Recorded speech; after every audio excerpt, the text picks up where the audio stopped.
बात मेरी समझिएगा। ये यहाँ पर है स्टॉक, और स्टॉक के टिप पर बलून लाइक स्वेलिंग को हमने बोला स्पोरेंजियम।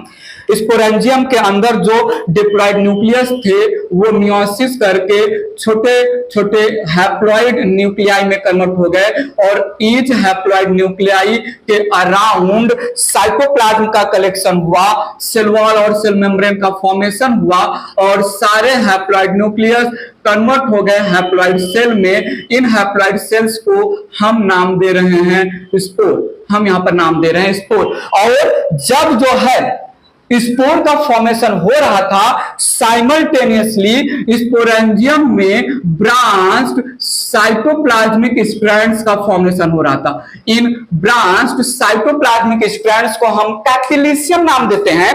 सो यहां पर बने हैप्लॉइड स्पोर्स, यहां पर बने हैप्लॉइड स्पोर, और ये यहां पर रिप्रेजेंट कर रहा है कैपिलिशियम।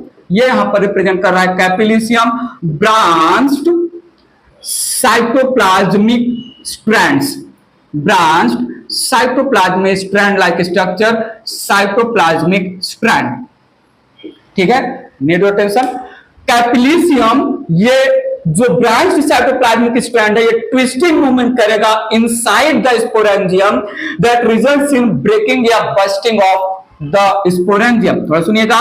Bye twisting movement, by twisting movement, by twisting movement capillitium, कैपिलिशियम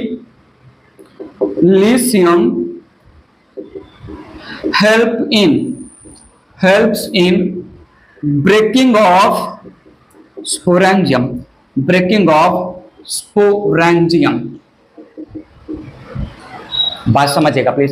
sporangium यहां पर बस्ट हुआ, मैं स्टोरी आगे ले गया।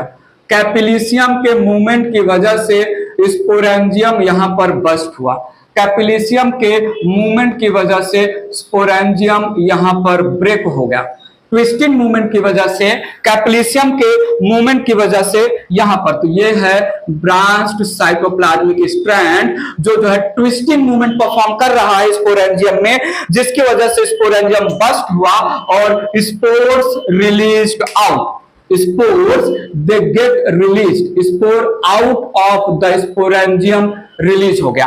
ध्यान से समझते रहिएगा। सो यहां पर स्पोर रिलीज हो गया। ठीक है, release of spore, spores released, spores released out. अब मैंने यहां पर एक स्पोर को जूम आउट किया, ये यहां पर मैंने एक स्पोर को जूम आउट किया, ध्यान दीजिएगा प्लीज। सो ये यहां पर है स्पोर का सेल मेम्ब्रेन, इसके अंदर है स्पोर का न्यूक्लियस और साइटोप्लाज्म, और इस स्पोर के पास, अब तक तो मैं नहीं बनाया स्पेस की वजह से, स्पोर के पास एक प्रोटेक्टिव वॉल होता है जो सेलुलोज का बना होता है, is nothing but cell wall. ये एक स्पोर है। सो ये यहां पर मैंने मेंशन किया cellulosic cell wall, cellulosic cell wall, और ये स्ट्रक्चर रिप्रेजेंट हो रहा है स्पोर। थोड़ा सुनिएगा। Due to presence of cellulosic cell wall the spore is highly resistant to environmental stresses. Due to presence of cellulosic cell wall the spore can survive for many years in unfavourable condition. ठीक है, spore due to presence of cell wall, due to presence of resistant cell wall layer, spore can survive, spore can survive for many years in unfavorable conditions। यहां देखिए please, जो है cellulosic cell wall का होना plant cell का character है, plant का structure है, तो ये स्पोर रिप्रेजेंट कर रहा है प्लांट लाइक कैरेक्टर। ये स्पोर रिप्रेजेंट कर रहा है प्लांट लाइक कैरेक्टर। बात समझिएगा। मेन बॉडी के पास सेल वॉल नहीं था, animal like character, main body ने अनफेवरेबल कंडीशन में फ्रूटिंग बॉडी स्पोरोकार्प बनाया। जो फंगस लाइक कैरेक्टर है, फंगस लाइक कैरेक्टर स्पोरोकार्प ने, स्पोरेंजियम ने मियोसिस के थ्रू बने हैप्लॉइड स्पोर, और हैप्लॉइड स्पोर को मैंने, ठीक है, यहां पर जो है दिखा देते हैं, ये इसके ऊपर सेल वॉल है, बाद में जूम आउट करके मैंने अच्छे से दिखाई दिया।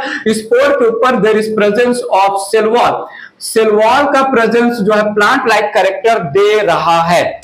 स्पोर का होगा विंड डिस्पर्सल। इरेज करके बात आगे बढ़ा रहा हूं, स्पोर तक की स्टोरी समझ में आया। Main body plasmodium, naked protoplast, diploid multinucleated, unfavourable condition में फ्रूटिंग बॉडी बनाए, बहुत सारे फ्रूटिंग बॉडी बने, ठीक है। फ्रूटिंग बॉडी को हम स्पोरोकार्प बोलते हैं, जिसके दो part sporangium and stock. Sporangium के अंदर सारे डिप्लॉयड न्यूक्लियस जो है शिफ्ट हो गए, डिप्लॉयड न्यूक्लियस ने मियोसिस करके बनाया हैप्लॉयड स्पोर, और कैपिलिसियम स्पोरेंजियम के अंदर ने ट्विस्टिंग मूवमेंट करके स्पोरेंजियम को बस्ट किया, स्पोर रिलीज हुआ। स्पोर के पास protective resistant layer cellulosic cell wall है, जो प्लांट लाइक कैरेक्टर दे रहा है। इरेज करके बात आगे बढ़ा रहा हूं।